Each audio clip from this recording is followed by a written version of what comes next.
3:42 p.m. local, September 17th, 2025, in the gray-green corridor of the Taiwan Strait. A Type 05 2D Chinese destroyer executes a deliberate, hard turn. Not a casual course correction, not an exploratory shadowing pattern. It commits, bow pointed like a wedge, toward the USS Higgins, an Arleigh Burke class destroyer on a lawful freedom of navigation transit just east of the median line separating Taiwan and mainland China. No radio call, no navigational lights, no explanation, just motion. Inside Higgins's Combat Information Center, the tone is practical and precise. Contact altering course. CPA under 200 yards. 200 yards. On paper, that's a number. At sea, with 7,500 tons of metal and people's lives on both decks, it's a sliver of space where mistakes become disaster. The bridge tries bridge-to-bridge hail. English first, then Mandarin. Silence. The Chinese destroyer keeps closing, bow square to Higgins's starboard, closing at over 25 knots, the kind of speed that reads in data as intent, not accident. The ship's SPY-6 array paints the approach in cold geometry, heading, acceleration, bearing rate. It is not the blip count that makes jaws tighten. It is the silence. No comms, no course correction, no margin for error. The crew on the Higgins don't read confusion in that silence. They read a test. A calculated probe to see how close the U.S. ship will allow another Navy to come before something happens. At 3:43 p.m., data spikes. Speed jumps from 21 to 25.4 knots in under 30 seconds.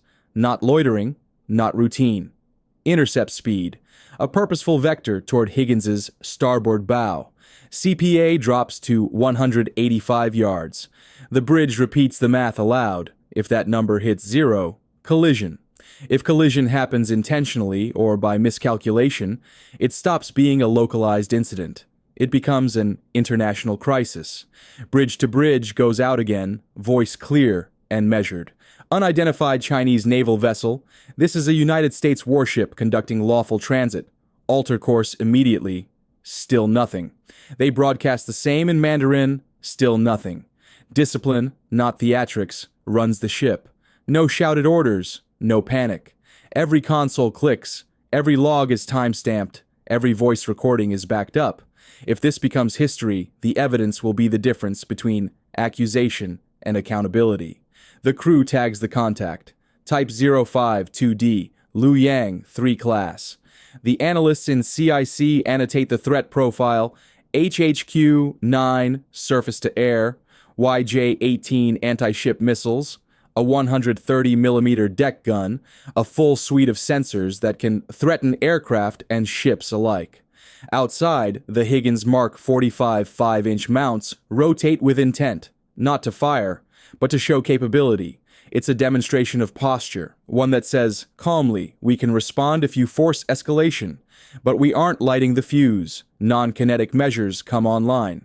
The SLQ-32 V7 electronic warfare platform begins to scan and characterize emissions. Within seconds, it flags a narrowband surface search radar focused on the Higgins. That detail matters. It isn't passive observation, it's active targeting. Still, the Chinese ship does not hail. There are no flashing lights, nothing. The silence is a signal, and the signal is defiance. Tactical discipline constrains the response. Rules of engagement are not improvised in a moment of heat. They are legal, and ethical guardrails follow to the letter. Step 1. Document everything. Fire control radar takes snapshots every 10 seconds. Bridge logs are synchronized to UTC. Video feeds from multiple cameras are captured and geotagged. Step 2. Posture with restraint.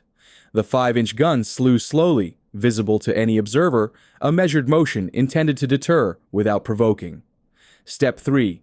Generate undeniable record. An MH-60R Seahawk, call sign Romeo 52, lifts from the Higgins flight deck. No weapons aboard. Its mission is proof, not strike.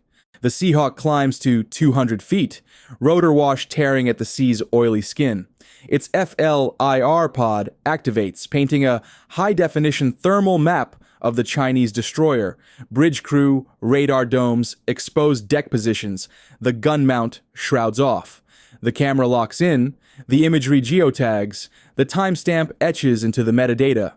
Every movement on the foreign deck is now captured in high-resolution, irrefutable evidence. The logic is simple. If Beijing later denies the encounter, video and sensor logs will tell the story better than words. Inside Higgins, tension spreads like a current, but remains contained. The helm holds steady. Engines maintain speed. Fire control plots angles but remain on standby. Escalation requires a conscious decision, not an instinctive reaction, because the consequences aren't just for the ships involved, they reverberate through capitals, alliances, and publics worldwide. 3:46 p.m. The Chinese destroyer still does not slow. Two sailors stand near the 130mm gun, helmets on, not actively manning weapons, but visible in the open.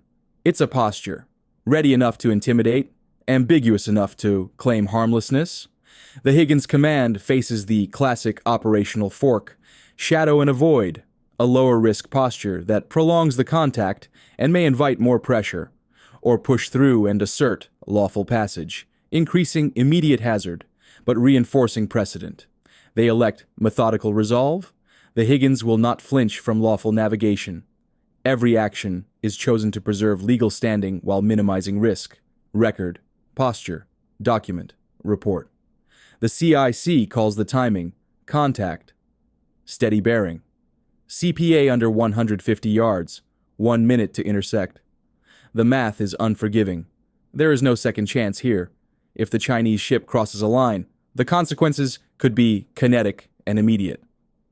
At 3:47 p.m., the Chinese destroyer makes a tiny tactical concession, a less than 5-degree starboard shift, and a drop in speed from 26 to 23, then to 21 knots, enough to avoid the collision, but close enough to make the encounter look dramatic. A Mandarin voice, flat and unembellished, comes over bridge to bridge. U.S. Navy vessel, you are approaching within a Chinese-administered maritime zone. Alter course, immediately formal, recorded, and precisely what Beijing wants on the record. Higgins replies with controlled clarity, this is a United States warship conducting lawful passage in international waters. Unsafe maneuvers are being documented and reported. The Seahawk above captures everything.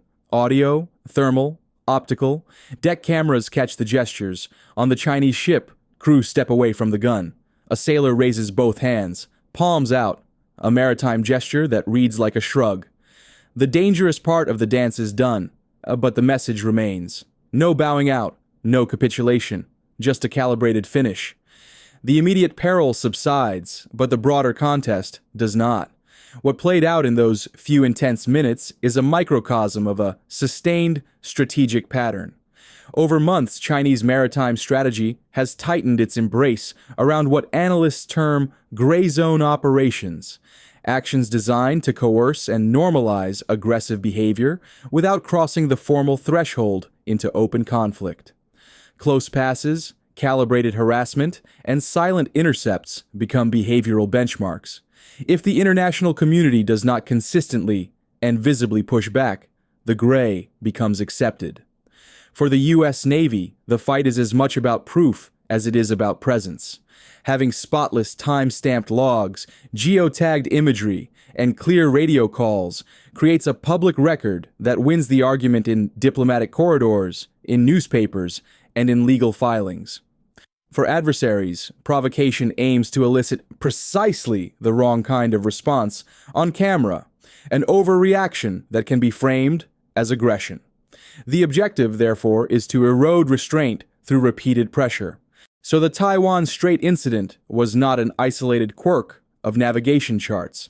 It was a deliberate pressure play, a test of will, rules, and narratives. Both sides walked away without shots fired, but neither walked away unchanged. The Higgins held course and documented the encounter. The Chinese destroyer demonstrated the reach of its capability and the confidence to press boundaries. The result, a recorded confrontation that will be parsed in defense briefings and diplomatic cables for weeks. Now the strategic question sits with us. When confronted with calculated routine pressure, Do you respond with firmer pushback, risking escalation in each encounter to re-establish clear boundaries? Or do you preserve long-term restraint and legal clarity at the cost of allowing the pattern to persist? There is no easy answer, only trade-offs with global consequences.